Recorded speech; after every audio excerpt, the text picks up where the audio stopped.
Di video ini kita bakal fokus buat najemin metode atau cara-cara buat ngerjain soal-soal matematika, bukan sekedar ngafalin rumus. Levelnya untuk SMA sederajat, dari tingkat dasar sampai ke level kompetitif. Dan kita ngikutin buku Art of Problem Solving, karyanya Sandor Lehoczky dan Richard Rushczyk. Kita masuk ke problem solving dalam perbandingan senilai dan berbalik nilai. Perbandingan atau rasio itu adalah cara buat menghubungkan dua kuantitas atau besaran yang berbeda.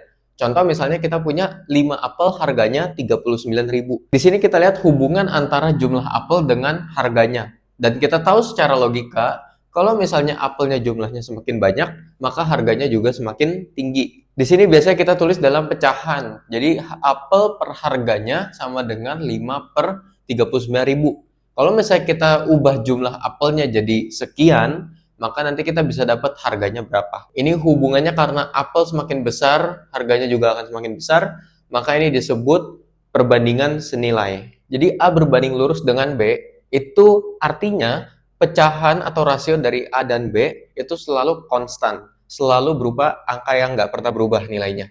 Contohnya di sini 5 per 39.000 itu adalah angka yang tidak pernah berubah.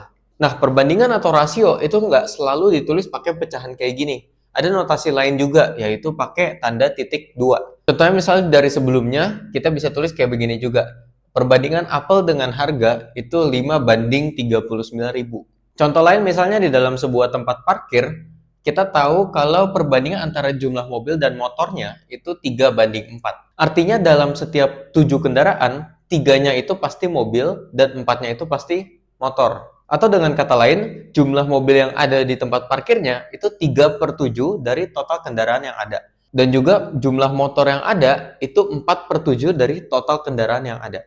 Nah, sebenarnya alasan kenapa kita pakai tanda titik 2, karena dia lebih berguna kalau misalnya kita punya perbandingan 3 kuantitas, 3 besaran atau lebih. Ya, contohnya misalnya kayak begini. Kita punya umur Alis 20 tahun, umur Bob 10 tahun, umur Charlie 5 tahun. Artinya perbandingan umur-umur mereka, kita bisa tulis Alis dibanding, atau pakai titik 2 ya, Bob banding Charlie sama dengan 20 banding 10 banding 5. Di sini kita lihatnya lebih singkat, nggak bertele-tele ya. Jadi kalau kita mau bandingin Alis banding Bob berapa? Ya udah 20 banding 10. Kalau kita mau bandingin Bob banding Charlie berapa? Ya udah 10 banding 5. Kalau kita mau lihat Alis banding Charlie berapa? 20 banding 5. Dan kita tahu setiap pecahan atau rasio itu pasti bisa disederhanakan. Kalau misalnya mereka punya faktor yang sama. Ini 20, 10, dan 5, kita bisa bagi semuanya dengan 5. Jadi perbandingan umur mereka bisa juga ditulis 4 banding 2 banding 1 kalau kita bagi 5. Jadi di sini kita bisa lihat contoh misalnya Alis umurnya itu 4 kali lipat ketimbang umurnya Charlie. Kalau kita pakai pecahan kita nggak mungkin bisa tulis kayak begini ya. Coba kita lihat contoh soal yang pertama. Tiang 10 meter, bayangannya 8 meter, kayak begini. Berapa tinggi tiang yang bayangannya 12 meter? Jadi matahari dari sini misalnya, ini ilustrasi aja ya. Tiangnya harusnya lebih tinggi daripada ini. Pertama-tama kita harus tahu dulu, semakin tinggi tiangnya, maka bayangannya juga akan semakin panjang. Artinya hubungan mereka itu adalah perbandingan senilai atau berbanding lurus. Pakai notasi pecahan, tiang per bayangannya sama dengan 10 per 8. Kita tahu ini dari informasi yang pertama. Nah, sekarang kalau misalnya kita punya bayangannya 12, berarti kita tinggal ganti bayangannya jadi 12. Jadi, tiang per 12 sama dengan 10 per 8. Sisanya ini tinggal hitungan sederhana ya. Kalau kita kaliin kedua ruas dengan 12, maka 12 bagi 12 jadi 1, ruas kanan tinggal sisa tiang doang. Jadi tinggi tiangnya 10 per 8 dikali 12. Dan kalau kita sederhanain ini, maka kita dapat nilainya 15 meter. Dan ini sesuai sama prediksi kita. Tingginya pasti lebih dari 10 meter. Contoh lain tentang perbandingan senilai, perbandingan jumlah cowok dan cewek di suatu kelas adalah 3 banding 2. Jadi setiap 5 murid pasti ada 3 cowok dan 2 cewek. Di sini urutannya penting ya, harus sesuai. Nah, sekarang pertanyaannya, jika ada 35 murid total di kelas itu, berapa banyak jumlah murid perempuannya? Dari sini sebenarnya udah cukup jelas ya. Kita bisa tulis jumlah cewek 2 per 5 dari totalnya. Karena totalnya 35 tinggal masukin aja ya. Jadi 2 per 5 dikali 35. Jadi di sini kita dapat jumlah ceweknya ada 14. Kalau misalnya suatu kuantitas, kita di sini tulisnya X, itu berbanding lurus dengan lebih dari satu variabel, misalnya X berbanding lurus dengan A, X berbanding lurus juga dengan B, maka kita sebutnya X berbanding lurus bersamaan, atau X berbanding lurus gabungan dengan variabel-variabel itu. Sekarang coba kita lihat kebalikannya. Jadi kalau misalnya kita punya dua kuantitas atau besaran A dan B, dan ketika A-nya naik, B-nya malah turun, dan sebaliknya kalau A-nya turun, B-nya malah naik, itu kita sebutnya A berbanding terbalik ya dengan B atau berbalik nilai. Perkalian mereka A kali B itu selalu konstan, selalu berupa angka yang nggak pernah berubah. Contoh, misalnya kalau luas sebuah persegi panjang itu fix 40 dan kita cuma bisa mainin panjang dan lebarnya doang, maka panjang dan lebarnya itu selalu berbanding terbalik pasti. Jadi kita bisa lihat di sini, ini semua luasnya 40, tapi kita lihat panjangnya dia, ini pertama panjangnya segini. Tapi ketika kita pendekin, maka lebarnya juga harus bertambah supaya luasnya tetap 40. Atau kita bisa tulis secara matematis, berarti 40 sama dengan P dikali L. Ya. Kalau panjangnya kita bagi 2, artinya lebarnya kita harus kali 2 supaya nilainya tetap 40. Konstanta yang ada pada perbandingan senilai atau berbalik nilai yang nilainya ada di sebelah sini, itu disebut konstanta perbandingan. Coba kita lihat soal yang sangat sederhana. Jika X dan Y berbalik nilai, dan X sama dengan 10 ketika Y-nya sama dengan 6, maka berapa nih X-nya ketika Y-nya diganti jadi 4? Kita tahu karena X dan Y berbanding nilai, maka pakai definisi yang tadi, artinya perkalian mereka atau X kali Y itu selalu konstan. Konstannya berapa? Kita lihat aja situasinya. Ini 10 dikali 6 ya, jadi 60. Ini 60 ini nggak bakal berubah angkanya. Nah, jadi kalau misalnya Y-nya itu sama dengan 4, kita tinggal ganti aja ya, Y-nya jadi 4. Jadi X kali 4 atau 4X sama dengan 60. Jadi bagi kedua ruas dengan 4, kita dapat X sama dengan 15. Kita lihat contoh lain lagi. Jika X berbanding lurus bersamaan dengan Y dan Z, dan berbanding terbalik dengan W, dan jika kita tahu X sama dengan 4 ketika W, Y, dan Z itu berturut-turut 6, 8, dan 5 ya, jadi ini notasi pasangan berurutan. Kalau kalian mau tahu lebih lanjut tentang ini, kalian boleh cek video yang lain. Berapakah X ketika nilai W, Y, dan Z-nya itu diganti jadi 4, 10, dan 9? Coba kita ambil informasinya satu-satu ya. Jadi pertama X berbanding lurus dengan Y, terus X berbanding lurus dengan Z. Artinya kalau kita bikin pecahan, berarti X per Y dan Z ini akan selalu konstan. Jadi X per Y selalu konstan, X per Z juga selalu konstan. Sekarang X berbanding terbalik dengan W. Berarti perkalian X dan W itu akan selalu konstan. Jadi posisinya W akan di atas. Rasio dari ini semua ini selalu konstan. Udah deh, kita tinggal masukin aja ya angka-angkanya berapa nih. Kita mau cari konstanta perbandingannya berapa. Pakai informasi yang di sini. X-nya 4, W-nya 6, Y-nya 8, Z-nya 5. Jadi kita dapat konstantanya ini. Dan kalau kita sederhanain, sama dengan 3 per 5. Sisanya tinggal gampang banget. Kita tinggal ubah aja nilai W, Y, dan Z-nya sesuai sama yang dikasih kondisi barunya. Nanti tinggal cari X-nya. Jadi X dikali 4, Y-nya 10 dikali 9, Z-nya di sini sama dengan 3 per 5. Jadi X-nya 3 dikali 90 per 5 kali 4. Kalau kita sederhanain, ini jadi 27 per 2. Coba kita lihat tipe soal yang sering muncul juga di mana-mana. 4 tukang memerlukan 3 hari untuk mengecat 5 rumah. Berapa lama yang dibutuhkan 2 tukang untuk mengecat 6 rumah? Jadi kita asumsi semua rumahnya itu identik ya, sama persis, dan 4 tukang ini itu capability-nya atau kemampuan mereka ngecatnya, efisiensinya, kecepatannya semua sama. Nah, kalau kalian ketemu soal kayak gini, pastiin dulu kita tahu nih perbandingan dari setiap variabelnya itu apa aja. Yang mana yang berbanding lurus, yang mana yang berbanding terbalik. Di sini ada 3 variabel ya, ada tukang, ada jumlah hari, dan ada jumlah rumahnya. Coba kita lihat hubungan pertama rumah dan tukangnya dulu ya. Kalau misalnya rumahnya makin banyak, berarti dengan jumlah hari yang sama kita perlu lebih banyak tukang buat kerja. Jadi rumah dan tukang itu berbanding lurus. Kita bisa tulis rumah per tukang. Sekarang coba kita lihat hubungan antara rumah dan jumlah harinya. Semakin banyak rumahnya dengan jumlah tukang yang sama, maka semakin banyak hari yang dibutuhkan. Jadi rumah dan jumlah hari itu juga berbanding lurus. Berarti posisi jumlah harinya itu ada di bawah. Jadi tukang dikali harinya. Di sini kita bisa cek sekali lagi, bener nggak ya tukang dan harinya itu berbanding terbalik karena mereka dikali ya. Oh, semakin banyak tukangnya maka waktu yang dibutuhkan akan semakin singkat dong. Jadi memang betul, kalau tukangnya jumlahnya naik maka jumlah harinya akan turun. Berbanding terbalik. Sekarang kita tinggal tentuin aja konstanta perbandingannya berapa dari situasi yang kita tahu pertama. Rumahnya ada 5, tukangnya ada 4, harinya ada 3. Atau kita dapat konstantanya 5 per 12. Kalau misalnya punya 2 tukang dan 6 rumah, maka berapa hari kan? Tinggal dimasukin aja semua angkanya ya. Jadi 6 per 2 dikali jumlah harinya.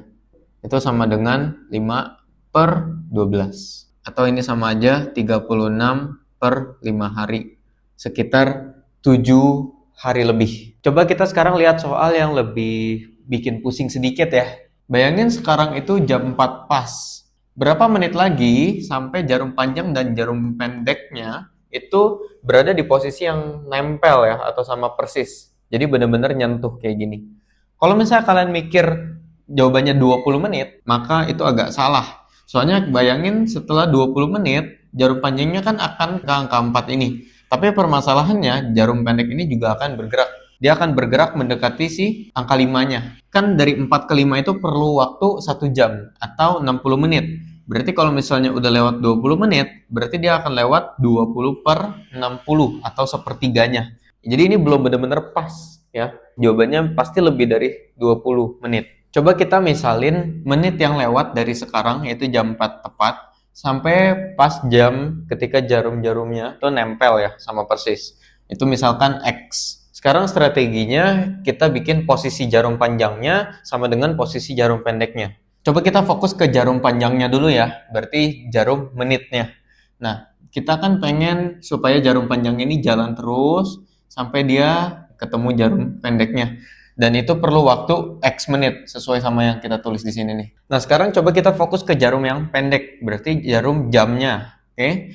Pertama, dia bakal nunggu sampai posisi si jarum panjangnya itu menuju ke arah 4. Nah, ini dia akan bergerak sedikit kan. 12 ke 4, jarum panjangnya itu berarti makan waktu 20 menit.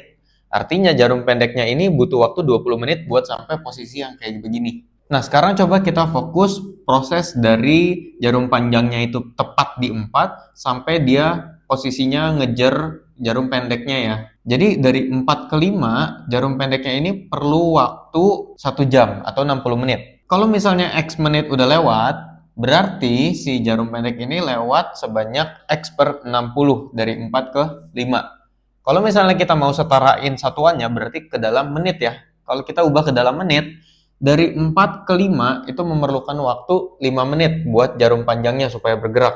Artinya si jarum pendeknya ini setelah 20 menit, jadi dari sini dia akan berjalan sebanyak X per 60 dari keseluruhan menitnya, yaitu ada 5 menit. Mungkin dari logikanya itu kalian nggak akan paham langsung dalam sekali nonton. Jadi kalian boleh ulang lagi bagian ini supaya benar-benar paham atau di pause videonya. Kita bisa cek kalau sebenarnya ekspresi yang sebelah kanan ini 20 plus X per 60 dikali 5 ini menunjukkan posisi jarum pendeknya dalam satuan menit ya. Jadi kalau kita bayangin X-nya 0 artinya dia belum lewat sama sekali dari sekarang, berarti 0 dibagi 60 dikali 5 hasilnya 0 ya. Jadi 20 menit. Itu pas posisi si jarum pendeknya tepat di 4 ya. Jadi 20 menit. Sekarang kalau misalnya kita cek X-nya 60, berarti 60 menit udah lewat. Ya, berarti sekarang posisinya harusnya di jam 5. 60 bagi 60, 1 kali 5, 5. Ditambah 20 jadi 25. Jadi pas jarum pendeknya itu posisinya ada di menit ke-25. Menit ke-25 itu posisinya jarum pendeknya itu ada di angka 5, 25 menit. Terakhir kita bisa cek kalau misalnya X-nya itu di tengah-tengah ya, 30 menit. Jadi 30 menit berarti 30 per 60 setengah. Setengah dikali 5, 5 per 2 atau 2,5 kan. Jadi jarum pendeknya berada di posisi 22,5 menit. Itu pas di tengah-tengah antara 20 dan 25 menit. Ya. Jadi benar-benar posisinya di tengah-tengah antara 4 dan 5 ketika udah lewat 30 menit. Jadi persamaan ini benar-benar ngedeskripsiin posisi si jarum pendeknya. Mungkin di beberapa buku atau video orang lain bakal ngasih tahu kalian kalau rumusnya itu harus dihafal. Tapi di sini tujuan video ini adalah supaya kalian benar-benar paham dari mana rumusnya itu berasal. Jadi kalian kalau misalnya soalnya di otak-atik diganti, logikanya tetap nggak berubah. Sekarang udah deh, ini udah jadi persamaan linear satu variabel, kita bisa selesain X-nya. 240 per 11 atau sekitar 21,8 menit. Jadi jarum panjangnya ini pasti melewati si jarum pendeknya setelah 1,8 menit dari posisi yang ini. Sekarang kita mau coba lihat gimana caranya kita memanipulasi suatu perbandingan atau rasio yang udah ada. Jadi di sini ada satu teorema yang harus kita pegang dan ini sangat berguna. Jadi kalau misalnya kita punya perbandingan atau rasio A per B sama dengan C per D, maka si perbandingan A per B ini itu nggak bakal berubah nilainya kalau misalnya kita jumlahin penyebut dan pembilangnya dengan kelipatan dari C dan kelipatan dari D masing-masing. K itu bisa jadi sembarang bilangan real apapun ya. Kalau misalnya K-nya 0, ya, maka ini habis. Jadi A per B sama dengan A per B. Itu udah pasti jelas. Tapi kalau misalnya kita bayangin, misalnya K-nya 1, berarti persamaan itu jadi A per B sama dengan A plus C per B plus D. Jadi kita bisa jumlahin mereka. Dan kalau misalnya kita bayangin K-nya min 1, berarti kita dapat A dikurang C per B dikurang D. Jadi kita bisa juga mengurangi rasionya. Dengan catatan A per B itu harus sebanding dengan C per D. Sekarang kita mau coba membuktikan teorema ini supaya kita benar-benar yakin. Coba kita start buktinya itu dari ekspresi yang sebelah kanan ini ya. Jadi kita mulai dengan A plus KC per B plus KD. Sekarang coba kita bagi ekspresi yang ada di pembilang ini dengan A. Jadi A-nya kita keluarin. Jadi sisanya A dibagi A hasilnya 1. KC dibagi A, hasilnya kita bisa tulis plus K dikali C per A. Ini kalian kalau nggak yakin, kalian boleh cek. Ini kalau dikali masuk, A kali 1 hasilnya A, ditambah A dikali nilai ini hasilnya KC. Jadi sesuai. Yang bawah juga sama. Kita faktorin B-nya. Nah, untuk langkah selanjutnya, karena kita menggunakan pembuktian langsung, jadi kita bisa menggunakan fakta yang ada di sini nih. Kita asumsikan A per B sama dengan C per D ya. Dari sini, kita copy ke sini. Sekarang kalau kita kalikan ya kedua ruas dengan BD, maka kita bakal dapat AD sama dengan BC. Sekarang dari sini, kalau misalnya kita bagi ya kedua ruas dengan AB, maka kita dapat D per B sama dengan C per A. Jadi ternyata dari sini D per B itu sama dengan C per A. Di sini kalian lihat ada C per A sama ada D per B. Kita tahu di sini mereka berdua sama. Jadi dari fakta ini kita bisa substitusikan nilai B per D-nya, kita ubah jadi C per A. Nah, di sini atas sama bawah udah sama persis. Jadi ini sama ini bisa kita sederhanakan. Maka nilai awalnya ini itu sama dengan A per B. Dan ini yang kita mau karena itu adalah hasil dari teorema kita. Jadi teorema ini sudah terbukti. Ada dua cara yang umum lagi buat memanipulasi suatu perbandingan atau proporsi. Pertama, kita coba lihat contoh yang begini ya. Jadi kita dikasih tahu ada dua perbandingan. Yang pertama, X per Y sama dengan 4 per 5. Yang kedua, Z per Y sama dengan 4 per 3. Pertanyaannya, berapa perbandingan X dan Z? Nah, di sini kita mau manipulasi dengan cara menggabungkan dua perbandingan. Nah, di sini kita bisa pakai fakta kalau X per Z itu sama dengan X per Y dikali Y per Z ya, karena Y dan Y ini bisa saling menyederhanakan. Jadi kita nggak mengubah nilainya sama sekali ya, tetap X per Z. Kenapa kita selipin Y di sini sama di sini? Karena kita tahu perbandingannya. X banding Y itu persis kayak begini. Ini 4 per 5. Di sini Y banding Z. Ini cuman kebalikan doang ya.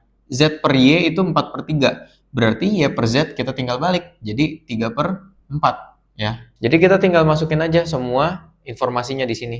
4 sama 4 ini bisa saling menyederhanakan. Jadi sisanya tinggal 3/5. Satu contoh terakhir tentang manipulasi rasio, tentukan X per Y jika kita dapat persamaan ini ya. Jadi perbandingan antara X plus 2Y dan X min Y itu 3/4. Nah, kadang di beberapa soal, kita nggak perlu terlalu mikirin gimana caranya memanipulasi suatu perbandingan. Yang perlu kita lakuin itu kadang cuman sekedar manipulasi aljabar sederhana. Jadi di sini kita bisa aja menghapus semua penyebutnya ya. Jadi kita kali kedua ruas dengan 4 dan X min Y. Buka semua kurungnya, kita dapat 4X plus 8Y sama dengan 3X min 3Y. Kurangi kedua ruas dengan 3X, kita dapat 4X dikurang 3X jadi X. Terus kita kurangin juga kedua ruas dengan 8Y supaya 8Y di sini hilang. Nah, dari sini dimintanya X per Y, jadi kita tinggal bagi kedua ruas dengan Y. Nilainya sama dengan min 11. Nggak perlu pakai rasio-rasio yang lain, kita udah bisa dapat hasilnya langsung.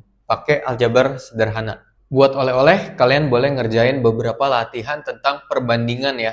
Kalau misalnya kalian bisa ngerjain beberapa latihan ini, berarti kita bisa menganggap kalian udah lumayan menguasai perbandingan senilai dan berbalik nilai. Semoga bermanfaat.